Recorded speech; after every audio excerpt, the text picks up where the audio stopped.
Hello and welcome all of you to our the summer seminar series. This is probably about the third, fourth, fifth, something like that year that we've been doing it, although it's actually expanded this year. Can you hear me okay? There's a kind of white noise in the background. Am I okay? All right, tell me I'm too low. The seminar series is sponsored by the CCTS, which is the physical location where you are now, and also by the UAB Informatics Institute, which is a new entity. How many of you have heard about the UAB Informatics Institute? Okay, we have, UAB Informatics Institute is really a campus-wide resource for informatics. There's a lot of different places around campus where different types of informatics are taught or done. But the Informatics Institute, the aim of the Informatics Institute is to kind of have a central place and central resource for people to go to. And CCTS also has an informatics part, and I'm involved with that. I'm involved with the Institute. I'm a faculty in the School of Health Professions in the Department of Health Services Administration, and I'm also director of Center for Health Informatics for Patient Safety and Quality. So my name is Ita Berger, and I will be giving the inaugural first lecture, and other people will be doing it each week. Did all of you pick up a copy of the brochure that was out there? I know you all had seen it, but if you have it with you, we'll go over that a little bit.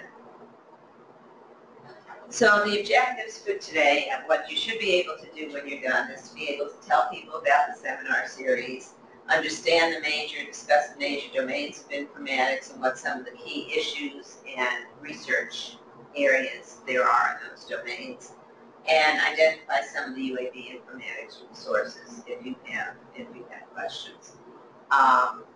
The Informatics Institute is one of them. The CCTS is another one that you can contact with questions. The seminar series began out of some core competencies where each of the sessions was aimed to address a small set of competencies that were developed by the National Center for National CTSA awardees. For those of you who don't, how many of you know what the CTSA grant is and the CCTS? Just to clarify. Okay.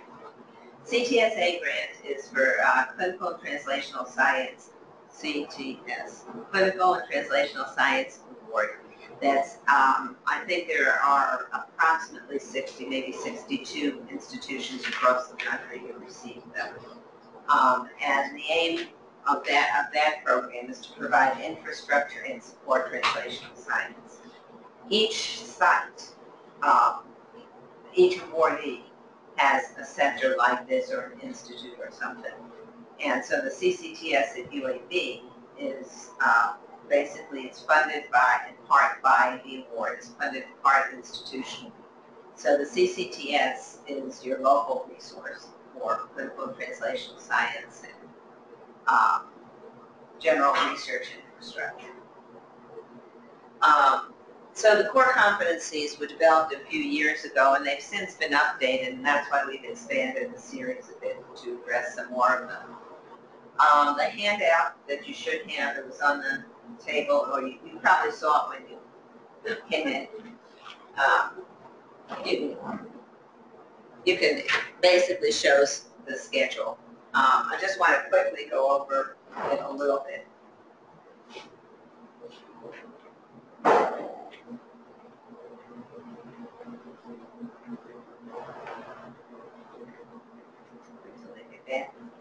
Today is the first session, and we're going to give an overview of what is informatics. You can see the dates of the other ones, but there's two of them that say online, and basically they will be available. I will be emailing you links to the online sessions for those, and we won't meet in person. All the other days we meet in person here. I'm trying to think.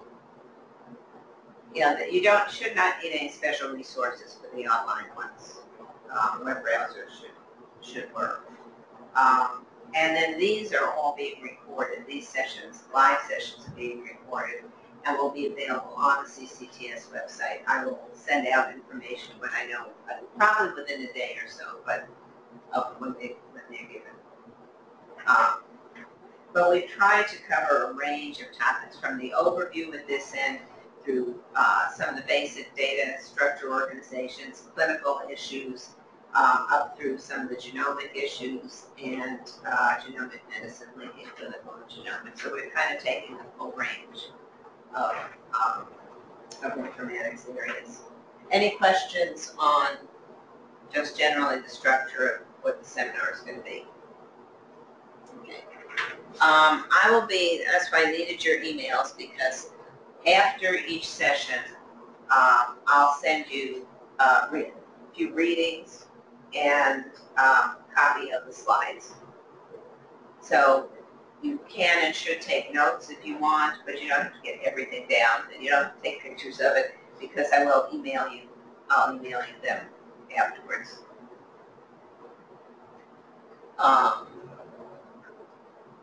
And I guess I will send you the, and I will be sending you the links to the online presentations as well. At the end of each session, Jessica, I think it comes, Jessica Wakely is sending it, but I don't know if it comes from her or from, it's not SurveyMonkey, it's Walters or something. But very brief questionnaire, 3 questions, basically your reactions to each seminar and how you heard about the series. So it should take you all of about 30 seconds to complete, and we would appreciate the feedback. At the end of the whole series, we're sending anybody who attended a more comprehensive evaluation where you'll be able to write in more things. This one is pretty much just a check off.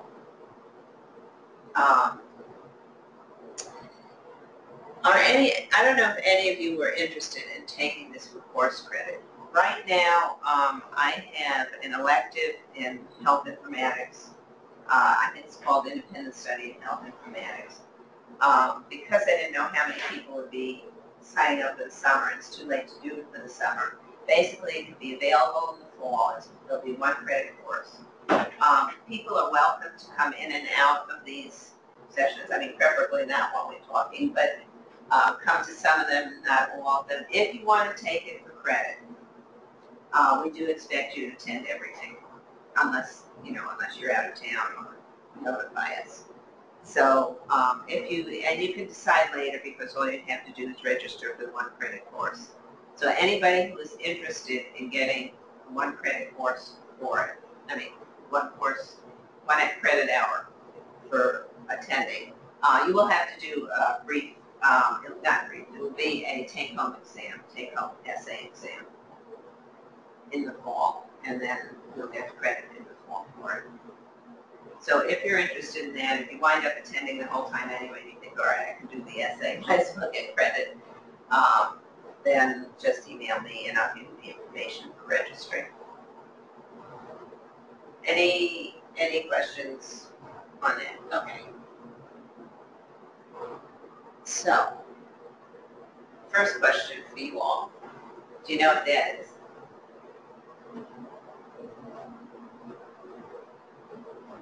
I think that's the picture of which part of the elephant that you. Okay, say it a little louder. I'm not saying it's part of this, the picture where it says which part of the elephant you're seeing and it's your perspective. Right. So this is these I guess 6 blind monks, I think, feeling the elephant. For those of you who aren't familiar with it, and the one who's feeling the tail says it's feels it. An elephant is a snake. It's just like a snake. Or the one who's feeling the leg says an elephant is just like a tree. So they each assume, basically they each assume that the part that they are familiar with describes the whole thing. And that's really what happens with informatics. If the first day that I taught my master's students, I said to them, well, you've all signed up for Masters in Health Informatics. What do you think you're getting into? Everyone had a different idea. And they ranged from clinical to financial to computers. I mean, it was full range, and they all sign up for the same master's program. That's the problem we have with informatics. It becomes very hard. Everybody's got their own view on it. So some people say, you know, if you think about the word health informatics, medical informatics, or clinical or bioinformatics, some say, oh, health informatics is administrative, but medical, clinical, or clinical systems, and bioinformatics is only genomics. Or hospital systems versus tool development versus genetic research. If you look at that whole list, everybody thinks this is this, this is this, and this is this. When in reality, first of all, everyone might have a different view of it, but they're also not as distinct. So I'm going to attempt to make some general distinctions, but talk more in terms of the areas that they address rather than a full definition. Actually, the term informatics was a European term that meant computer science, and some people say it's a French term, informatique, with a QUE, and Russian. Some have said it's actually derived from a Russian term, informatic, with a TIK at the end. But in the U.S., it's generally been, even though it comes from computer science, in the U.S. it's generally referred much more to a focus on the information management aspects of it. So the tools and the processing and the analyzing of information and data, and actually the word ATIC, like ATIC, means pertaining to, like PD, well that's in mind. I did look this up. It means pertaining to. So if you think of it, informatics means pertaining to information.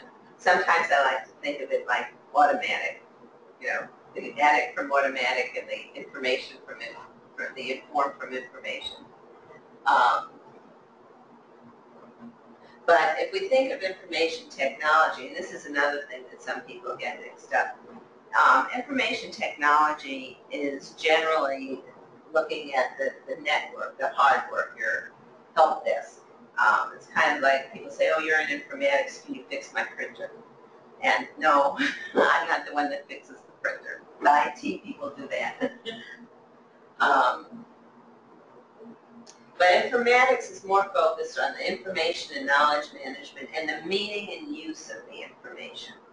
So it draws on a number of domains. It draws on information science related to organization of information, draws on cognitive science, organizational theory in terms of when you're implementing informatics applications, certainly computer science and engineering and medical and biological sciences. Really, it's got parts of all, it draws on all of those. So what I'm going to do, let me backtrack a second. So what I want to do is talk about some of the different domains of informatics and what the areas are that they have generally addressed. Also, please feel free to ask any questions or stop me or anything. This is a small group here, we can answer questions. So if we start with bioinformatics, generally that relates to the tools for analysis and management of genomic and other omics types information. And a lot of people, this is one of my pet peeves, a lot of people say, oh, you're in bioinformatics. Well, actually, my area is closer to clinical informatics. And bioinformatics does not cover the whole thing. You notice the seminar series should be called Biomedical Informatics, to cover a much broader range. Bioinformatics has tended to be the narrower range, dealing with some of the management of the information around genomic data. Although what's interesting is the American Medical Informatics Association that had embraced the term biomedical informatics and said there are several sub-areas of them, very much like what I'm talking about today, apparently has recently moved to call health informatics the big umbrella. So I think if you see people, that's why I've started calling this just informatics. What is informatics? Because that's the easiest to do. And if you see people and you say, oh, you're going to this informatics seminar, and they say, oh, I'm interested in that, you should ask them what aspects are you interested in to see if it's a match between what you're thinking and they are thinking. But if you look at some of the bioinformatics areas of interest, you've got the genomic, genetic genomic, proteomic, and other omics are all really dependent on informatics. There are analytical tools to discover relationships, tools for analyzing and interpreting the data, and systems for organizing the information. All of those things are part of the bioinformatics focus. Some other areas of bioinformatics actually have sometimes been called translational bioinformatics, and that's really looking at some of the associations of genotype and phenotype data, because your phenotype data would be closer to your clinical data. Your genotype is your genomic data, and looking at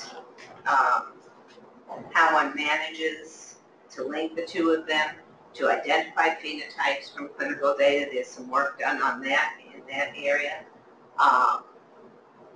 et cetera. So those are some of the domains of bioinformatics. It's not exactly computational biology, but there are some people who say it's very close. If you go back to thinking about the managing the organization, it's more than just the computing and the getting the information. It really is the organizing and interpreting. Okay.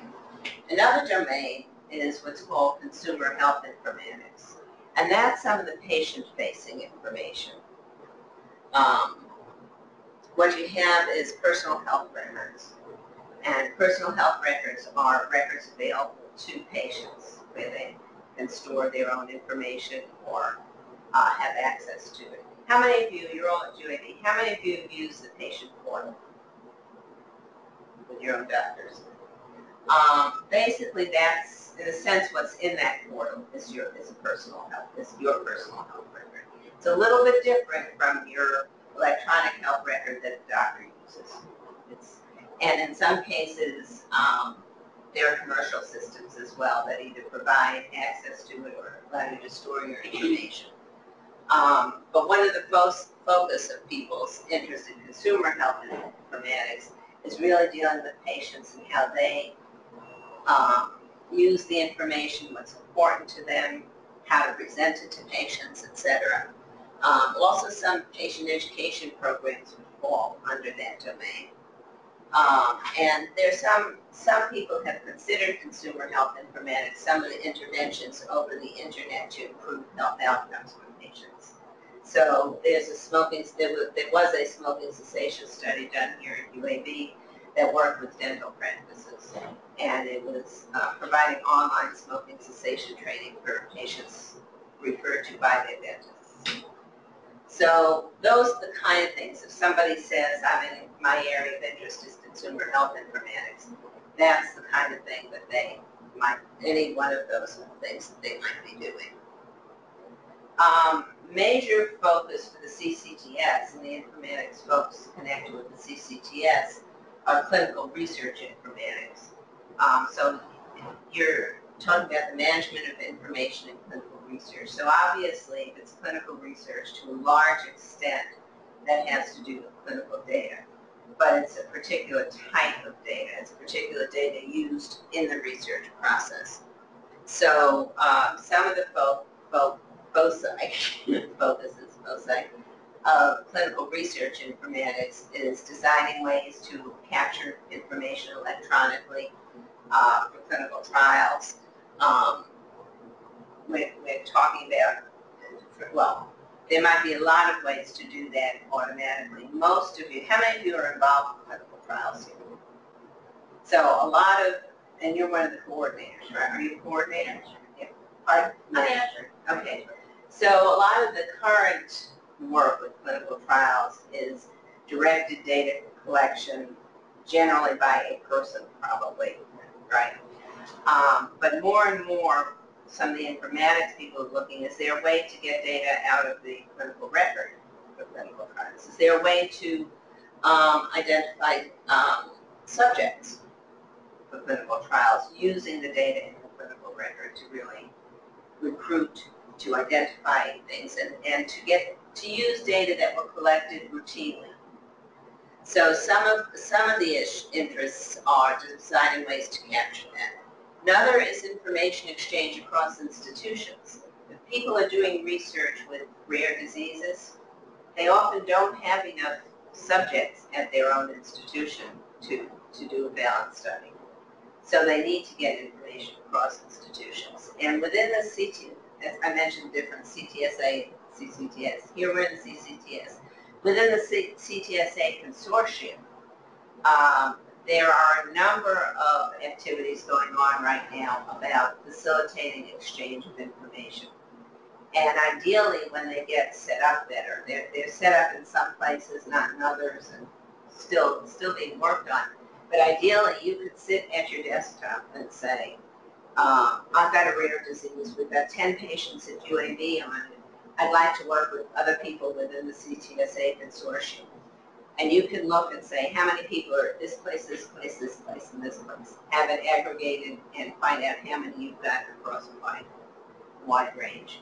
So it can facilitate that type of interinstitutional recruitment and exchanging information and cross-institutional collaborations. Another area of clinical research informatics is mining the electronic health record. So we've been collecting the data electronically. The idea of looking at pharmacosurveillance after a drug has been approved by the FDA and is already commercially available, people have begun mining the data that are in large clinical databases, large healthcare systems, to look for side effects, to look for associations of this drug with something else, because the data are there and are available. You can also use, obviously, another area of interest for clinical research in informatics would be comparative effectiveness research, outcomes research. Again, making use of the clinical data that are available. And I mentioned the translational bioinformatics, that there are a number, some of what we'll present information on towards the end are some of the sites that are basically linking those clinical data with the genomic data in research settings. So it's also storing, organizing, and accessing data for research. I mentioned we have electronic health records. Some people have thought, well, UAB got its electronic health record. Now every researcher can just dig into it and get all the information they want. How many of you are clinicians here? Any? Okay. If you were a clinician, you know that you use the electronic health record to take care of patients. What you want to see, what a clinician wants to see, is all the information about his or her patient at one time, and easily and quickly. As a researcher, you will go crazy if you're trying to do that one at a time for patients, for your research patients. A researcher wants to see information on many patients aggregated across some cohort of patients. So the electronic health record itself and the operational electronic health record is optimized for patient care, one patient at a time. And again, as I said, knowing everything about the patients, both the things that the clinician checks off as well as the text notes that are written. A clinical data repository is generally the database that underlies it. So you have the record where you can access it, the database that underlies it, and the clinical data repository, which is not sort of online with the operational system, is somewhat difficult to access. It's got thousands, I'm not sure how many tables, I think thousands of data tables. It often takes specialized expertise to just know how to get at it. And it's somewhat difficult to query. So the other thing that most research sites have done is develop a clinical data warehouse, which is optimized for queries across many patients on selected variables. And it generally requires structured data. So those clinical notes that were just text notes and insurance forms and other things are not going to find their way into the clinical data warehouse. More structured data will. And UAB has an enterprise data warehouse with detailed clinical data from the EHR It's updated nightly, and the plans are to add other data to it. Other data just in addition to what's in the EHR. So UAB does have a robust clinical data warehouse, and if you had some complex queries that you wanted to access in that, there are individuals within the CCTS who can assist with that. So I would say contact them. Their contact form says what do you want someone to do. If you need help accessing data from the EHR and CCTS, will direct you in the right direction. However, one of the things let me just check my slides because I don't think I have it in here now. I don't. One of the things that we are in the process of fixing to roll out is a simplified self-service tool that will be able to access most, but not all, of the data. In other words, the data warehouse takes those complex data in the data repository and it's got it all in there. That it includes probably the name of every technician who drew blood, exact time that they drew blood, all of that information, which most researchers don't care about. More basic things they may want to know are things like diagnoses, procedures, lab test results. I'm trying to think what else. Help. What else might you want? What other kind of data might you want?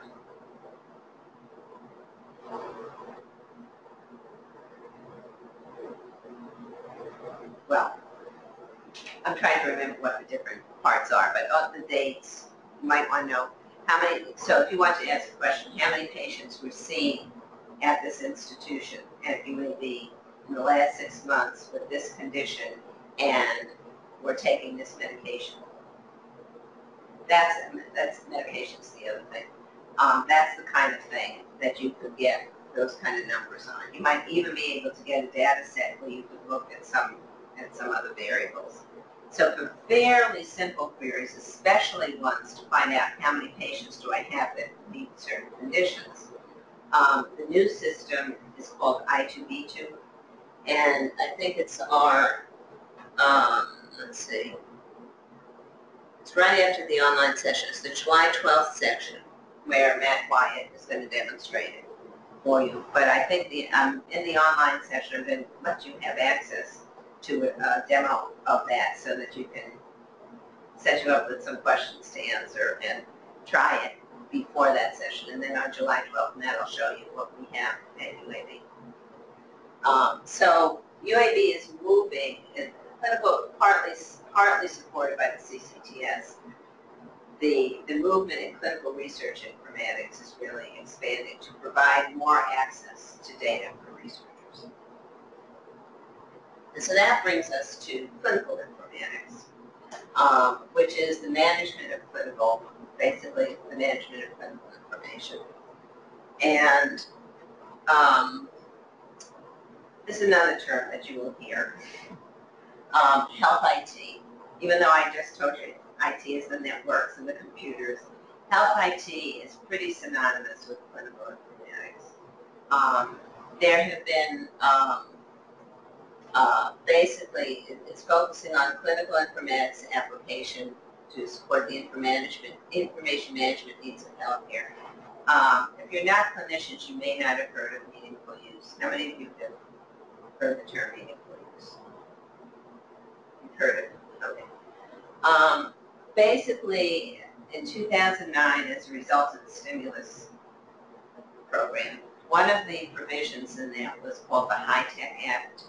And the High-Tech Act was aimed to promote, ultimately to promote the meaningful use of clinical information, health information, and ultimately to improve patient outcomes. But to improve patient outcomes, you have to get the information. You have to be able to exchange it among others. You have to be able to use it effectively. So to do that, given that in 2009, probably 10% of, maybe 30, I don't remember the exact figures, but maybe 30% of hospitals and 10% of practicing clinicians were using electronic health records. Something needed to be done to stimulate the adoption because you're not going to exchange until you get people using it. So part of the high-tech provision said that there would be incentives for Medicare, Medicaid patients if providers used their purchased and certified systems and used it in a meaningful way. So some people say meaningful use, oh yeah, that's the incentives. But if you think about what the word means, it means meaningful use. And much of the current electronic health records and information systems today really were developed, many of the ideas behind them were developed by clinical informatics people who were focusing on that management of clinical information years ago into the commercial systems. But I brought up health IT because that is currently the term used referring to the incentives, the meaningful use, the adoption of standards, etc. Okay. So you mentioned something that happened in 2009. The stimulus, it was, the stimulus, yeah, and the American Recovery and Reinvestment Act, otherwise known as the stimulus.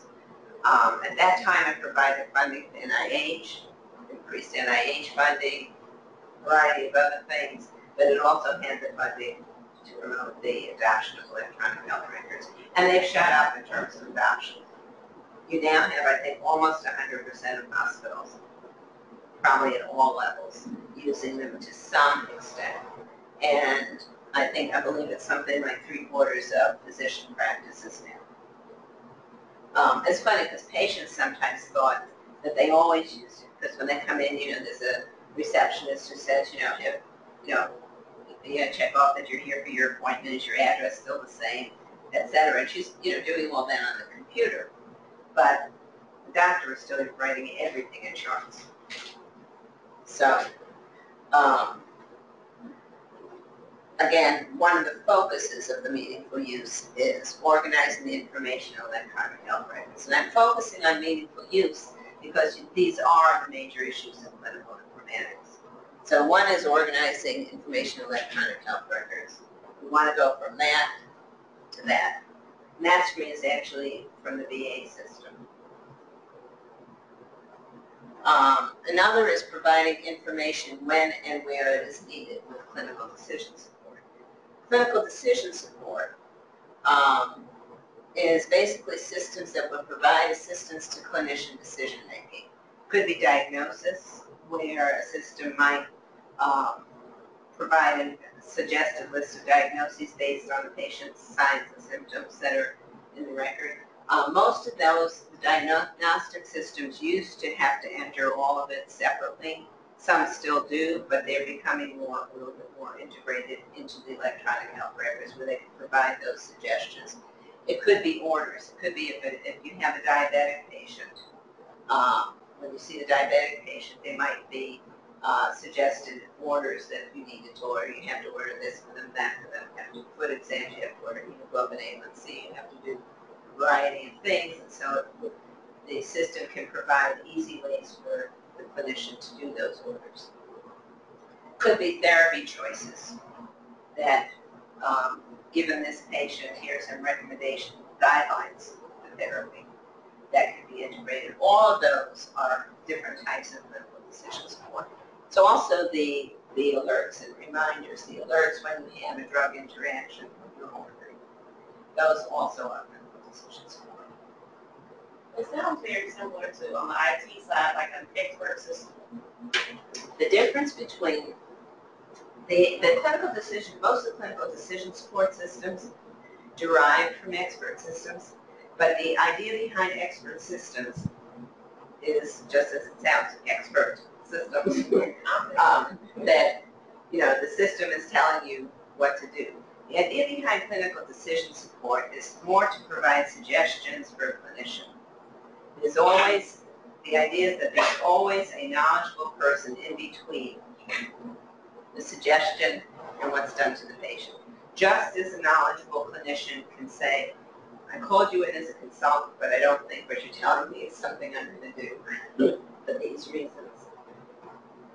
There's the same relationship with those. So even when there are alerts and reminders for, this this drug could cause potential problems. Do you want to order it anyway? Clinician could say yes. So it's to provide suggestions and essentially interact. That's why it's clinical decision support and not expert system. But you're absolutely right that most of these systems derive from what were originally the expert systems. So what other aspects of meaningful use of clinical informatics? Providing information, and all of these actually were part of the High-Tech Act. The use of clinical decision support, the health information exchange. So you want to provide information efficiently to those who need it. So many of the, both side of some of the clinical informatics people now are developing ways to have health information exchange more efficiently and better. And the difficulty around that, and actually Dr. Sabina, who's director of the Informatics Institute, will be talking about that a little later in the series, is the difficulty is that what should be easy to exchange is not, partly because our standards are not fully developed. You need to be able to send something from your computer. So we use Cerner at UAB. The children's, what do you use? We use Cerner. You got Cerner in there too. Okay. Lots of other places use Epic, and children's didn't used to have Cerner, right? So you want to exchange. They've got different systems. They are often configured differently. They don't always use the same standards. That's been a challenge. Those standards are developing for just exchanging the information. But once you exchange it, the other systems have to understand it. It's not just exchange, but it's understanding. So if UAB stores, let's say, even its patient names, last name, first name, middle initial, and another place does it first name, last name, you got a problem. So even something as simple as that often is challenging. And then when you get into clinical description data, descriptions of clinical data, that becomes even more challenging. So it's still a challenge for exchange, and that's one of the areas of clinical informatics that clinical informatics people focus on. Using information to improve the quality and safety of care is another area. Quality monitoring, electronic prescribing. I think that's now almost 100% in both even rural places and large places. And that's really just been since 2009. I mean, it's really just about 5 years, 6 years. And then another part, actually, of the meaningful use legislation is providing information that patients can use. Part of the reason why the UAB portal was done, I think it's a good thing to have done. It's important to involve patients. But there are also incentives for involving patients. So institutions will, again, in Medicare and Medicaid patients, will get some increased incentives if they have a certain number of patients who are actually using the drug. And the reason for that is the assumption, and it's probably a pretty good assumption, that patients who are more involved in their health will be healthier. So you want to involve patients. One way to do that is to provide that information to patients, to allow them, UAB allows the secure messaging of the provider. All of those kind of applications are in the domain of clinical informatics. So we're requiring our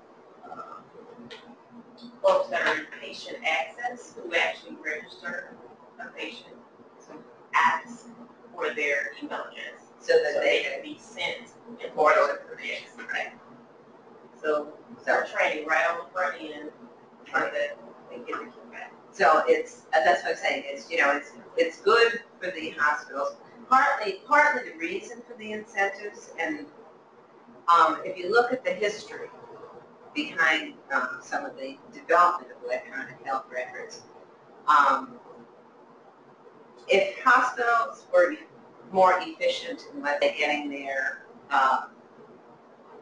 if hospitals were more efficient, they're using clinical decision support, if they're engaging the patients in preventing illnesses.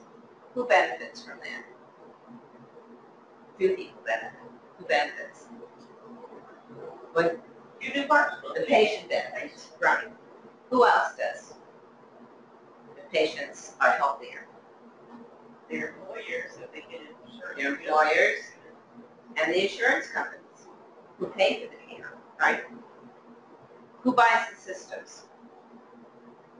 Who purchases the electronic health records? Okay. So you have somebody who has to weigh out the money for it when a lot of other people are gaining most of the benefits. And that's part of the reason for the slow adoption of the systems and why the incentives were really necessary. And there are people who say they may not fully pay for it, et cetera, which they probably don't in some cases. Some they do benefit, but they at least offset that cost, which has not been incentivized previously. Okay, another domain is, and I guess I don't have a picture for that, is public health informatics. And that's, it's really the informatics underlying the entire, the societal public health focus. Some of it has to do with the biosurveillance, looking at for instance, at the disease outbreaks and even the terrorists, trying to identify if there's anthrax, etc. Some of it is information exchange with primary care physicians. There have been some CDC projects where there was information exchange set up so that, let's say, patients were seen with certain kinds of either respiratory or digestive, diarrhea and other things, that if CDC could get efficient information on that, they could also feed back information to the primary care physicians and say, this thing is going around in your neighborhood, in your region, etc. Another area that is now becoming more important, again because of government incentives, is the idea of population health management. And I put it with public health informatics, but in some ways, it's if you think the population is the society, is the whole United States, then managing that societal health is where your public health informatics comes. But population health is more of a defined population. It could be a particular doctor's patient panel. There are now going to be more incentives for focusing not just on the individual patient, but monitoring the health of the population. So in children's, it would be the children's population. And looking at that across patients and saying, well, we have some proportion, let's say, of diabetic patients. How many of them are well controlled? And what can we do about that collectively? Obviously, it comes down to doing things with the individual patient, but it's monitoring the health of the population. And that's going to become more and more a part of the kind of care that has to be done. So that's really about it. Let me spend my time. Just have a little time for more questions. So if we look at the summary, we talked about clinical informatics, bioinformatics, consumer health informatics, clinical research informatics, and public health informatics as different domains of informatics. And I would say we're probably not doing as much population health in the rest of the series. We are, or patient. We're focusing on clinical. Probably the rest of the series focuses more on the clinical research informatics, on bioinformatics, and to some extent clinical informatics as well.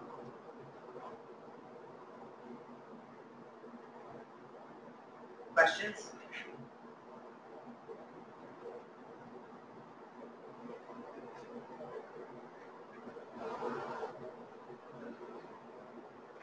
I'm looking at, I want to just make sure nobody in the partner sites has signed in. I'm going to sit down, so. what I'm going to do is send you, as I said, I'm going to send you some reading material. Did everybody who came in sign in? I haven't signed because I haven't figured out how to sign that. Okay, I'll show, before we leave, I'll show you.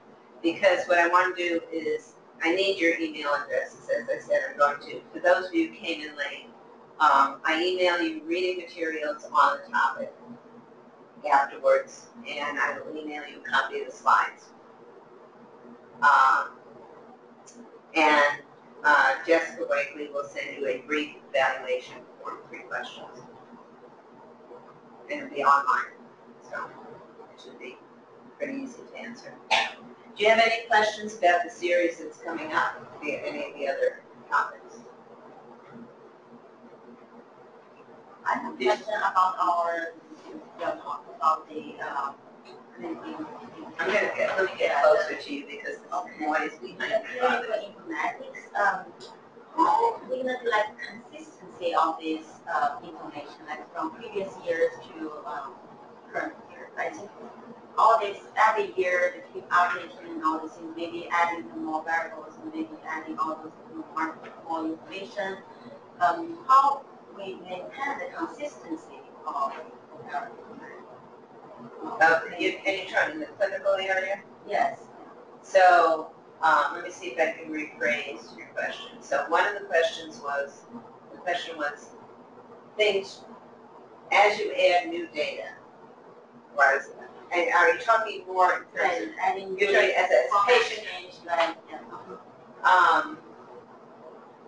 Partly that's where some of the standards come in, and there's multiple kinds of standards. There's the formatting standards, and to some extent vocabulary standards. One of the sessions we're having later is on vocabulary, and there are issues in there.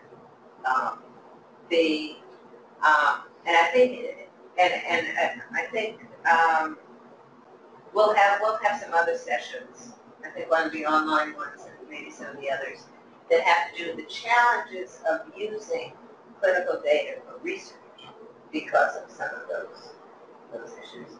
So if a physician is caring for a patient and they get the information on the patient, let's say the patient had some really weird lab test. What do you think the doctor would do? You order the lab test and he got some odd results. What would the doctor normally do? Repeat the test. Yeah. Okay. And so that test didn't bother him too much to repeat it and then see that, oh yeah, this is more likely what it should be.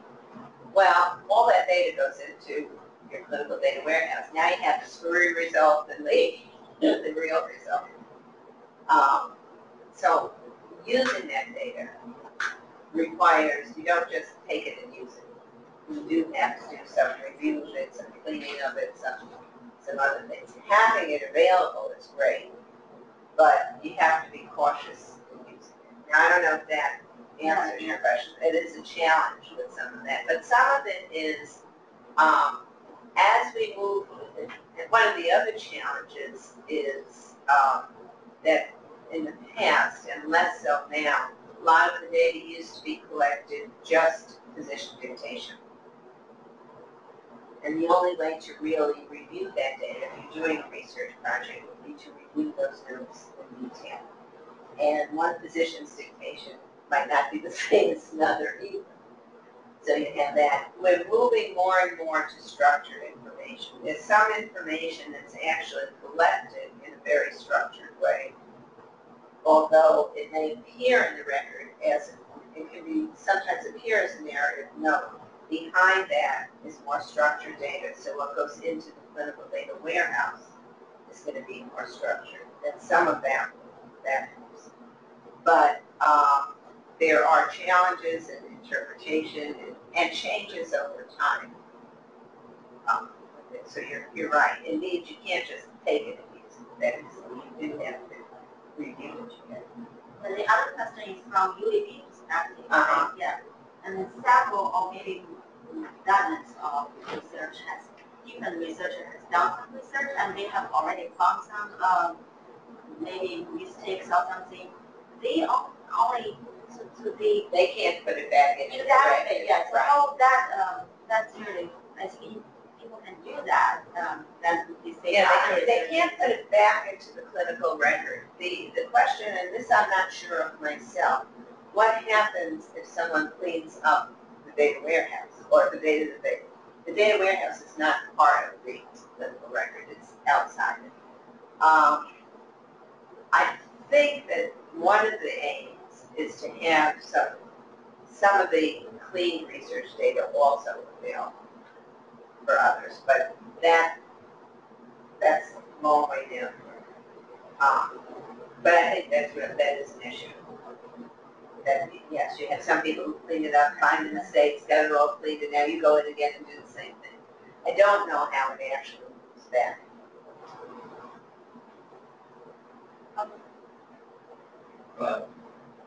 In this seminar series, will you teach us some basic analyzing methods for analyzing, for example, RNA synthesis data site and the chip synthesis data site, something like that?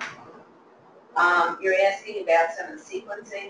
Yeah, I mean, can you will you teach us some basic analyzing methods for that? Elliot Lefkowitz is going to be talking about some of the basic bioinformatics, where I don't think he goes into, he gives it more of an overview of the sequencing. I don't think this is more of an overview for each of these areas. So I don't think he goes into that in detail, but if you give me your name and your question, I can find someone who can answer it. Where you can get the kind of information you want. Oh, okay. I will send you. Okay. Thank you.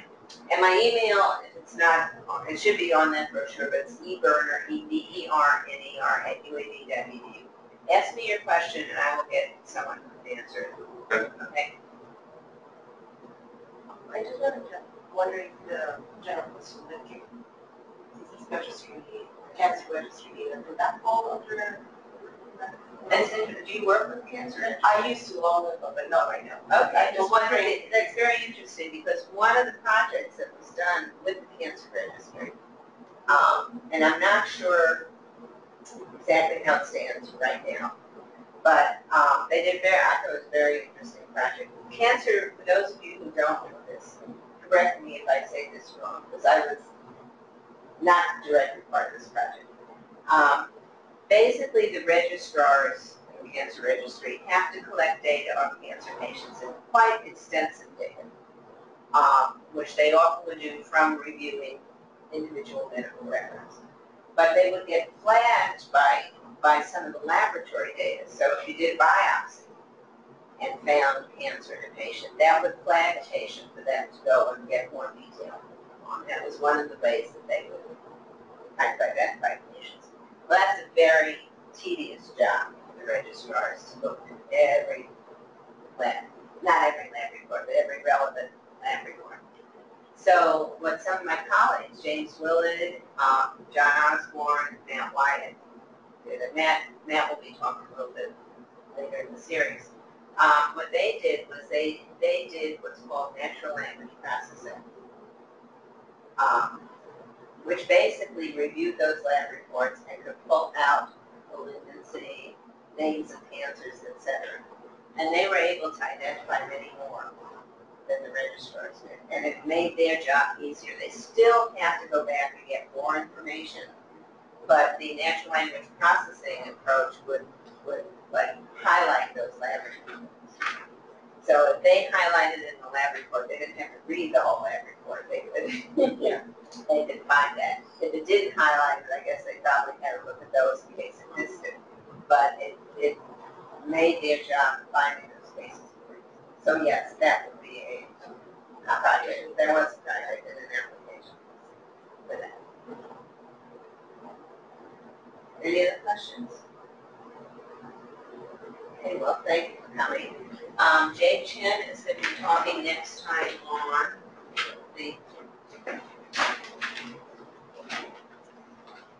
he's going to be talking on data structure and organization. That was one of the newer objectives that that were developed for the objectives, the competencies that I talked about were originally developed from the group of informatics people within the CTSA consortium. And they've expanded them, and that was one of the areas that they expanded to, which was having some understanding of data structure and organization. Jay Chen is, I think, Deputy Director, Associate Director, I'm not totally sure of his title, in the Informatics Institute. He's new to me. Okay, thank you all.